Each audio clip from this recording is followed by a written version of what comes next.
Alrighty guys, so today we're going to kind of build on what we looked at yesterday, or sorry, last class with the sole proprietorships.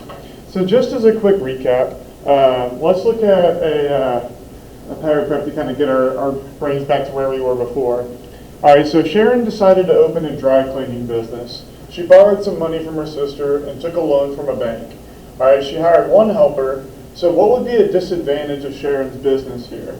Alright, A, no separation of ownership and control. Alright, B, ease of organizing the firm. C, unlimited liability. Or D, double taxation.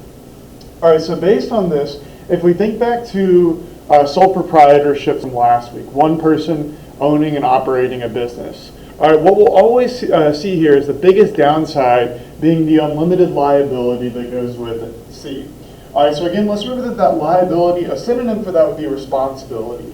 Alright, so if she were to open up a dry cleaning business and she were to shrink someone's $300 suit, well, she would be personally liable for that suit. She would have to replace that, otherwise they'd have grounds to sue her or whatever else, unless she, of course, had waivers or whatever else.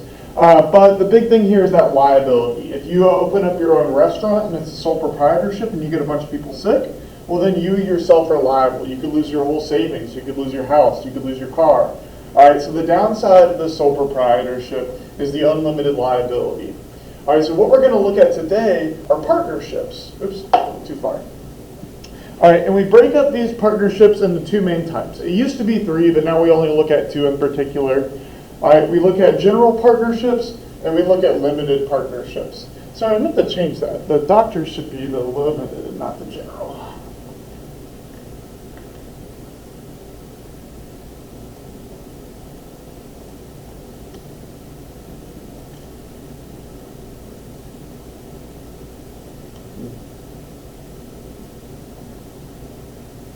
Yeah, there we go.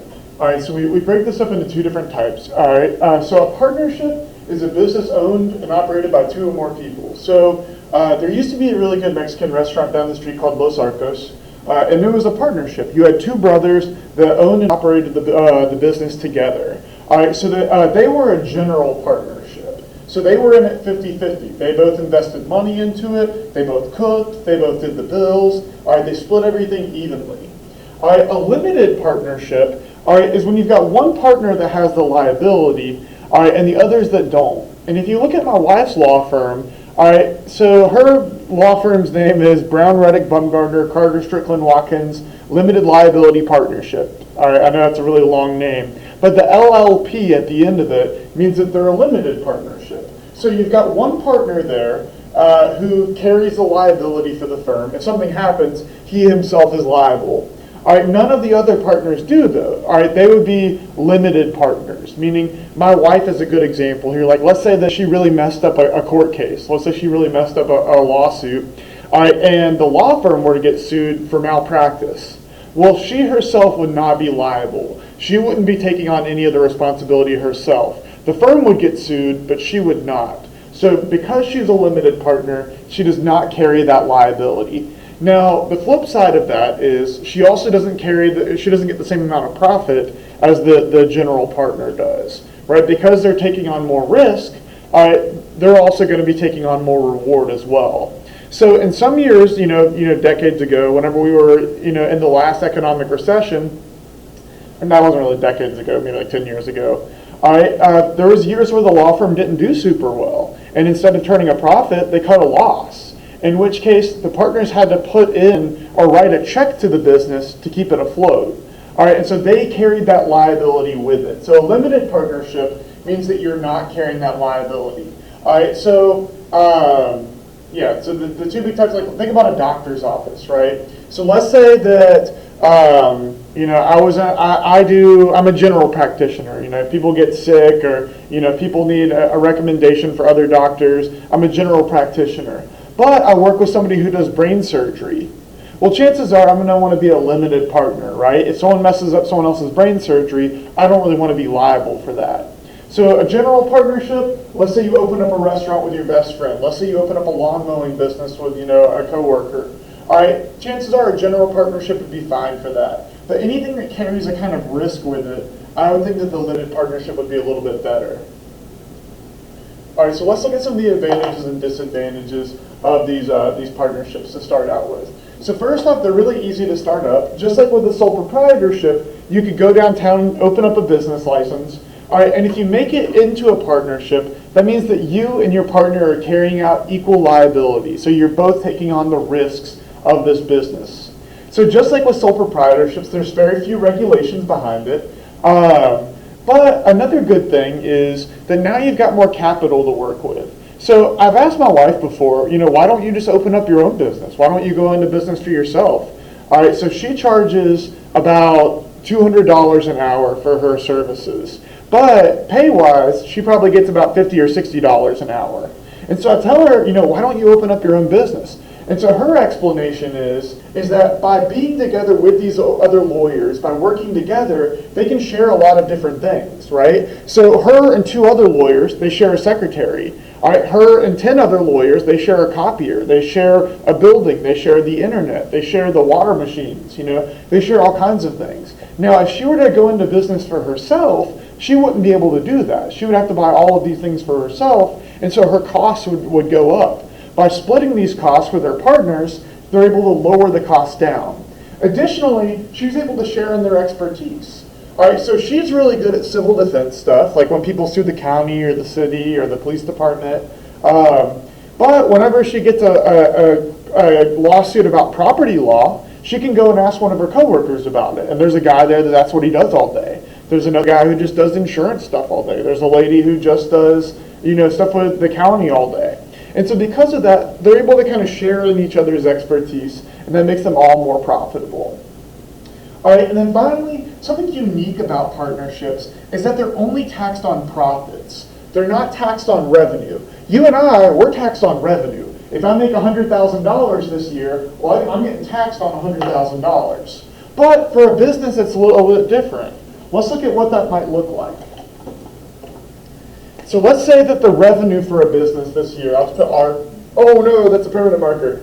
Woo-hoo-hoo. Go away, go away, go away. All right, good, good, good. Y'all didn't see that. All right, I'm gonna throw this away so I don't make that mistake again. All right, so, you'll give me one moment. My life just flashed before my eyes. All right, so, okay, good, good, good. All right, so they're only taxed on profits. So let's look at what that means. So let's say that the revenue for my wife's law firm this year, all right, is $100,000. All right, let's make it more. Let's say it's $1 million.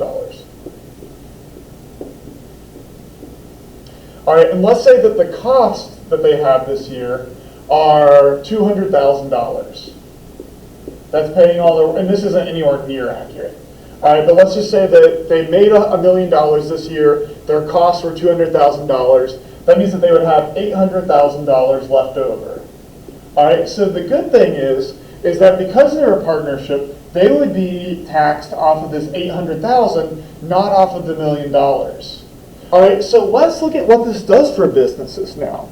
So this creates an incentive for businesses to invest in themselves. So let's say that they want to hire more workers. Well, then there's a reason for this, right? Let's say they hire more workers. Let's say they get a new copy machine. They move into a better building. They put more money towards advertising. All right, and so let's say that now that increased their costs up to $500,000. Well, that leaves their profit as $500,000 instead of $800,000. So that means that their tax base is going to be lower now. So it creates an incentive for businesses to invest in themselves, to grow themselves. And that's good for our economy as well. And so the government has a trade-off here. So they're taxing these partnerships less so that they'll invest in themselves, so that they'll hire more workers or get new technology or, advertise more. They're doing these things because that makes the economy grow more. And so that's a big advantage of these partnerships, is that they're taxed on profit, not taxed on the revenue.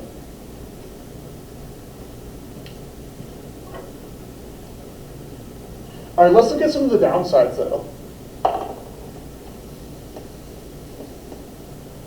All right, so the big downside is if it's a general partnership, all right, then it's still going to be unlimited liability. So if I open up a restaurant with my best friend and we give 20 people food poisoning, well, he and I together are going to have that unlimited liability, right? They can all sue us, not only the business, but us ourselves, right? So I could lose my house, I could lose my car, I could lose my bank accounts. all right, because I would be fully liable for these things. All right, and secondly, all right, it's unique in that there's going to be a lot of potential for conflict. All right, and so with my last law firm, you can see examples of this, right? So whenever they hire somebody new, all right, they've all got to sit down, and it's got to be a unanimous decision that they want to hire this new person. That means all 10 lawyers have to like this person, have to agree to it. Same thing with firing somebody. If they want to let somebody go, they've all got to sit down and take it to a vote, and these partners have to agree with one another. And so the more people you add into the mix with decision making, the harder it gets.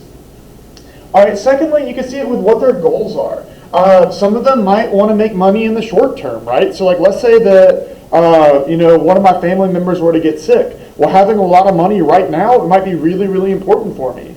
Or let's say that I'm looking at retiring in 5 years, right? Having a long-term, business that's going to succeed over time to help my retirement might be more beneficial for me. All right, and so all of these things they have to kind of share on decision-making wise, which I imagine would be a lot more difficult. All right, and finally, they're going to share the profits. So if my wife were to go into a business for herself as a sole proprietorship, she gets to keep everything. If she has a great year, she can make millions of dollars. Like there's one law, I'm trying to remember the name of the law firm downtown, but there's just one lawyer there. All right, and they just settled a suit for like $5 million. He got to keep $1 million of that. All right, and so now he's a millionaire. But he also has to take on all the costs himself. But let's say my wife's law firm wins that same case. Well, great, the law firm just got $1 million. Divide that up over 10 lawyers. $100,000 is great, but it's not quite $1 million. So you got to share that profit as well. All right, so we're going to leave it with partnerships today. I want to talk about these a little bit more together, and we'll jump into our activity. And tomorrow we'll look at corporations.